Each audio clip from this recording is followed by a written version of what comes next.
Olá, a função desse vídeo hoje é bem diferente das quedas que a gente tem produzido. Hoje à tarde eu assisti um vídeo do Richard Gardner, então eu vou fazer esse vídeo para poder deixar guardado o resumo sobre esse vídeo que eu assisti. Também é importante porque nós estamos em 2021, né, na semana da falsa semana chamada de Semana da Conscientização da Alienação Parental. Nós sabemos que a alienação parental é uma fraude, assim como os estudos de Kinsey também foi uma fraude, né? Entretanto, o Brasil ainda continua tendo a lei da alienação parental, né? Não estamos longe de revogá-la, mas enquanto não se revoga, muitos juízes preferem dar atenção à alienação parental do que olhar com a verdadeira intenção da lei, que é a violência doméstica. Para nós falarmos então do vídeo, é importante lembrar que o Richard Gardner ele nasceu em 1931, ele formou-se pela Universidade de Colômbia também, ele atuou como assistente no Hospital de Psiquiatria Infantil, trabalhou também no Exército Americano na Alemanha, e ele foi casado, depois divorciou-se de Lynn Gardner, o qual ele teve 3 filhos, Andrew, Nancy e Julie, né? É importante dizer que ele trabalhou em cerca de 400 casos, ele escreveu vários livros, o qual a publicação foi feita na sua própria gráfica, né? Então, ele nunca teve reconhecimento pelos seus pares, né? E, inclusive, o principal caso que ele teve notoriedade foi o We Care Nurse School, em 1980. Né?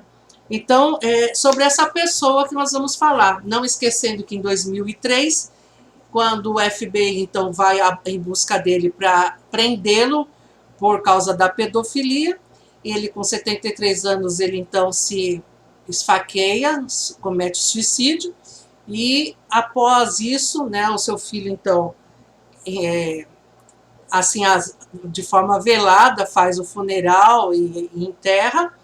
Mas mesmo assim as investigações continuam e quando a polícia então entra no seu consultório, encontra inúmeros vídeos e fotos de crianças nuas, crianças abusadas de vários estilos, inclusive muitas fotos inclusive incluindo ele junto com os seus clientes nesse contexto de pedofilia. Alguns meses depois, né, o discípulo dele, Ralph Andewager, também ele sabe que vai ser preso, e foi Ralph Andewager, inclusive, que criou a terapia da ameaça, que está nos artigos 6º da Lei 12.318 de 2010, que é a Lei da Alienação Parental. Então, Ralph Andewager também tinha vídeos e fotos de crianças abusadas dentro do seu gabinete, e sabendo que ele ia ser preso e condenado, então ele também se suicida, né? E a maioria das pessoas que seguem esse caminho de Richard Gardner, o fim deles também é trágico. Mas vamos lá, vamos hoje fazer então um resumo, né, do vídeo que eu assisti hoje à tarde, Presentation by Dr. Richard Gardner, gravado em 5 de novembro de 1998. Primeira coisa que o Richard Gardner fala é que a alienação parental ela existe em detrimento de 2 palavras. Então, que seria a programação do adulto sobre a criança, né, mentalmente, né, a programação mental do adulto sobre a criança.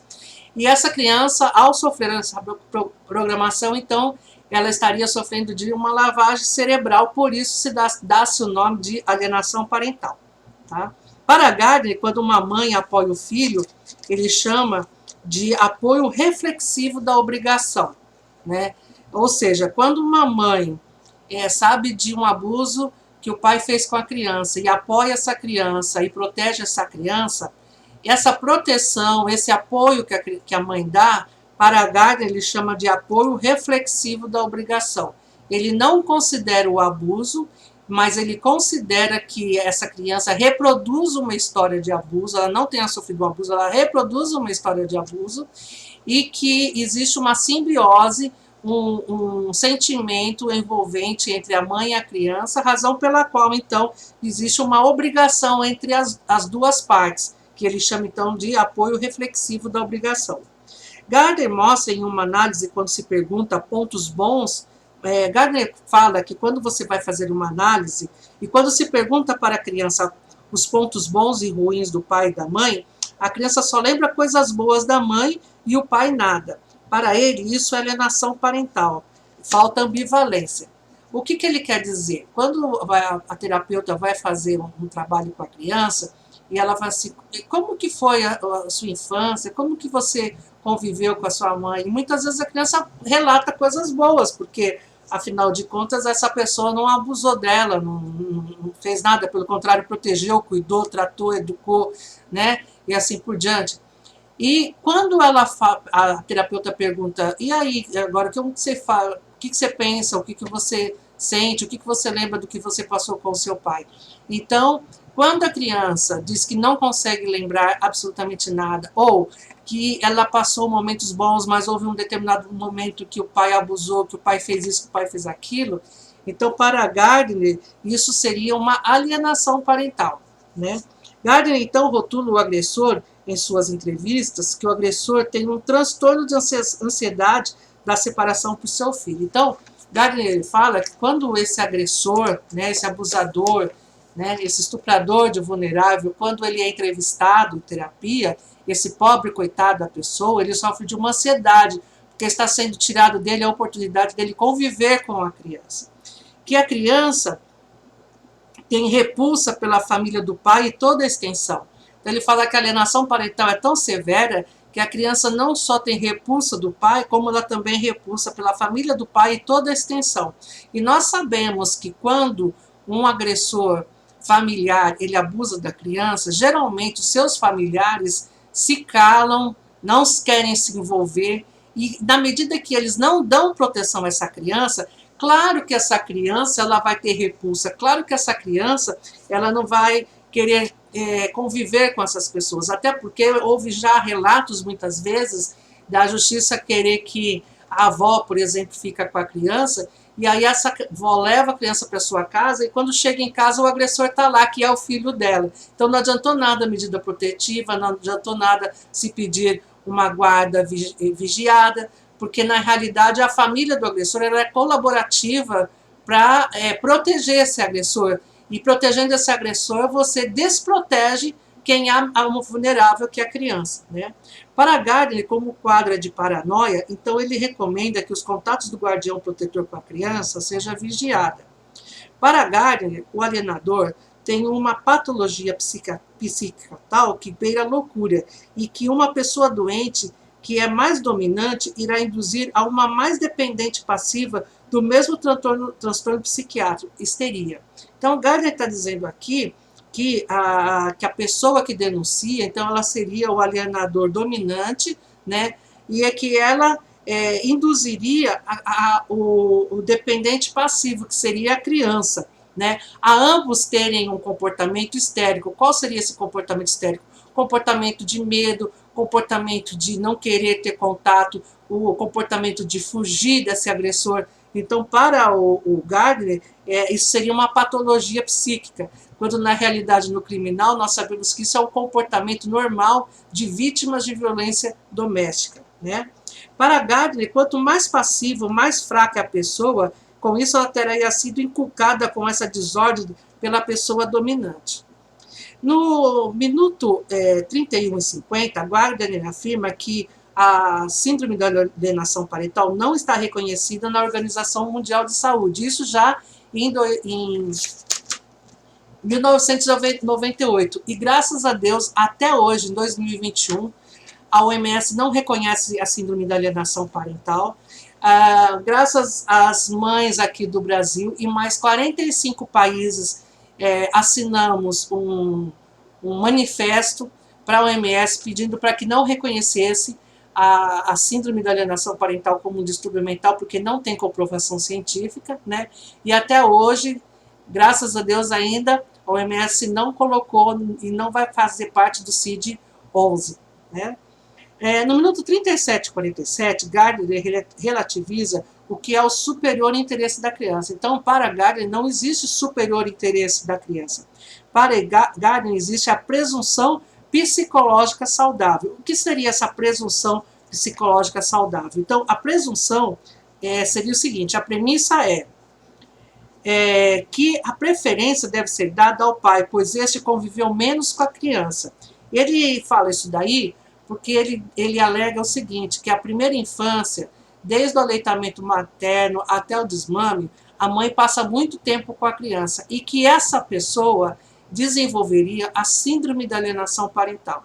Então, para o meio de compensação, né, a preferência, então, quando um perito vai fazer um laudo, é que deve ser considerado isso, então deve ser dada a preferência de convívio ao pai. Item 2. Aquele que era cuidador principal provavelmente tenha desenvolvido a SAP, já falei. Número 3. Verificar entre os primeiros anos de vida e o tempo da avaliação. Será então possível levantar outras questões no qual a balança penderá. E para Gardner, a balança sempre penderá para o agressor. Bem, como que ele fala sobre o tratamento para a SAP? Ele diz que abordagens jurídicas são mais importantes do que as psicológicas. Inclusive, comportamento leve da síndrome, né?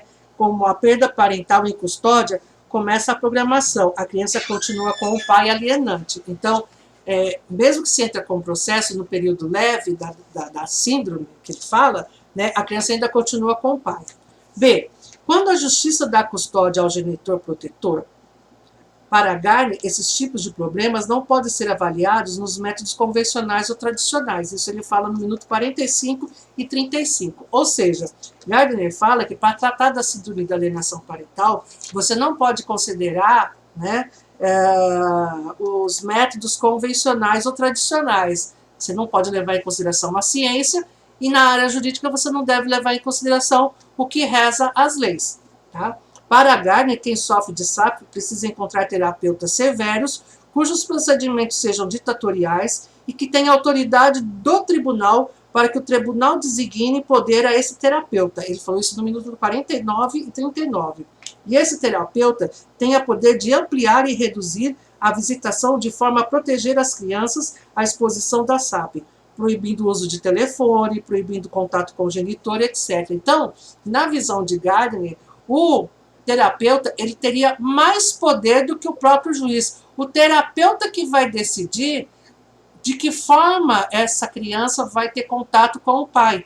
Mesmo que muitas vezes ele tenha que infringir a lei, mesmo que essa criança tenha a medida protetiva, esse terapeuta pode passar por cima da medida protetiva e, inclusive, fazer, por exemplo, aquilo que nós conhecemos no Brasil, que é a cariação, fazer uma entrevista da criança com o pai, junto com o pai, aonde a criança vai falar para o terapeuta tudo que o pai fez, né? É isso que o Gardner fala. Então, mesmo que essa criança tenha a medida protetiva, deve ser desconsiderada todas essas questões que são de proteção à criança e privilegiar para que o terapeuta tenha o domínio da situação e não o juiz.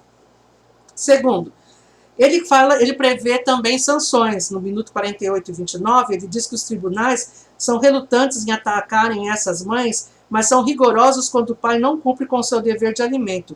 Para Gardner, ele sugere que a tornozeleira eletrônica deveria ser colocada nos pais alienadores.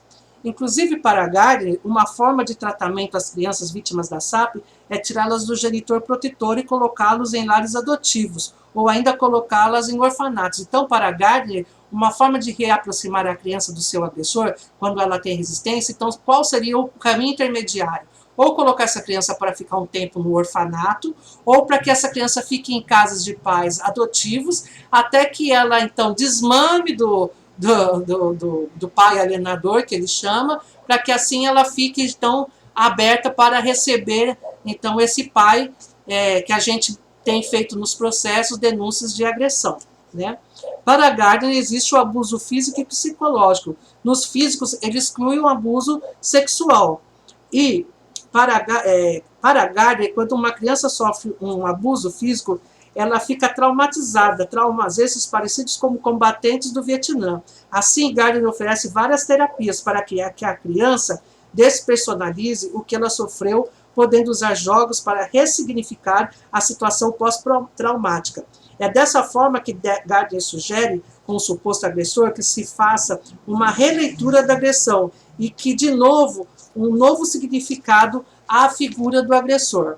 Para Gardner, quando uma pessoa está doente, por exemplo, do coração, então o cardiologista faz os testes e sua conclusão vai por eliminação. Da mesma forma, Gardner afirma que quando denuncia um pai abusador e o pai contesta alegando que ela é uma indutora, essa histeria, o psicólogo deve olhar para a criança e comparar os pais em situação da síndrome da alienação parental, como alienador e que está sofrendo abuso genuíno como alienado. Essa é uma situação clássica para Gardner. Então, a situação mais clássica para Gardner de alienação parental é exatamente quando você faz a denúncia de abuso. Então, seria o ápice da síndrome da alienação parental. Gardner afirma que o alienador não vai aceitar a nomeação de psicólogos do tribunal, não será cooperativo para que a SAP não seja eliminado. Outro fator seria a credibilidade em famílias de pais não casados regularmente. Segundo Gardner, aquele que detém a guarda da criança vai desqualificar o suposto agressor, trazendo aspectos negativos dele.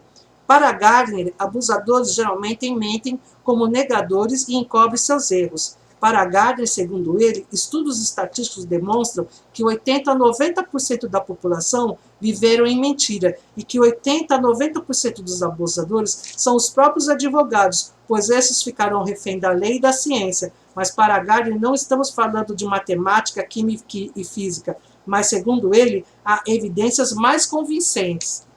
Portanto, a função do psicólogo para atuar para a síndrome da alienação parental deve relevar os beijos, os abraços, os afetos e que o abuso genuíno não é o estupro, e sim a síndrome da alienação parental. Para Gardner, acusar o pai de um abuso genuíno reconhecerá que este é o pai e que, embora haja algum abuso, é a esperança de mudar na valorização do papel do agressor. Para Gardner, você tem dois lados, o psicopata e o abusador, que sofreria de síndrome de alienação parental, sem simpatia, mas sim por empatia. Para Gardner, o contencioso começou exatamente quando foi alegado a síndrome da alienação parental nos processos.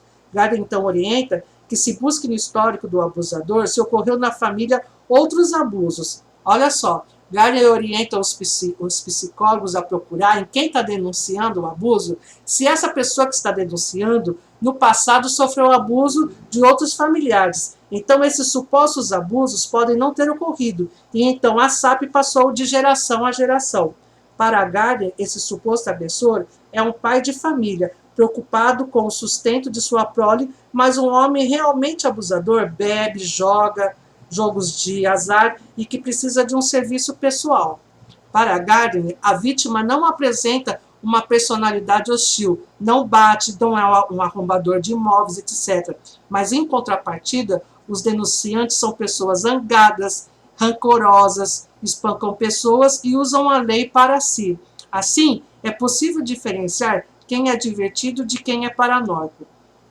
Assim, Gardner rotula esses tipos de comportamento como histeria e psicopatia paranoica. Então, esse é o resumo do vídeo de Gardner, né, gravado no dia 5/11 de 1998. Então, na visão de Gardner, né, todo aquele abuso que a gente coloca no processo, isso deve ser relevado em segundo plano, e o que mais importante são os momentos bons que a criança passou com esse agressor, e que você deve trabalhar, o terapeuta deve trabalhar com essa criança em relação aos momentos bons, para que assim ela fique dessensibilizada das agressões, perdoe o agressor e volta a ter a convivência com esse agressor. Bem, como nós somos pró-criança, pró-família, nós vamos falar que nem o Dr. Richard Ducote. Isso que Richard Gardner ensina é uma ciência lixo. Até porque nem podemos considerar como ciência, porque o próprio Gardner fala que não se trata de matemática, física e química, não se trata de lei, não se trata de ciência tradicional. Então, se não trata nada disso, que raios de ciência é essa que Richard Gardner, então, desenvolveu? Não é? Por isso, tanta confusão dentro dos tribunais de justiça. A verdade é que, inclusive eu li antes de ontem um artigo de Richard Gardner, que ele orienta os advogados que defendem esses agressores a procurarem picuinhas nos processos, e com isso o processo começa a virar um volume tão grande, para que os juízes se percam, né, naquilo que é o essencial, que é a proteção da criança. Espero ter colaborado com vocês e, para mim, pelo menos eu vou ficar guardado aí nos meus arquivos esse vídeo, que é muito importante, que de vez em quando é bom a gente dar uma assistida para dar uma relembrada nos conceitos desse cara que veio do fundo do inferno.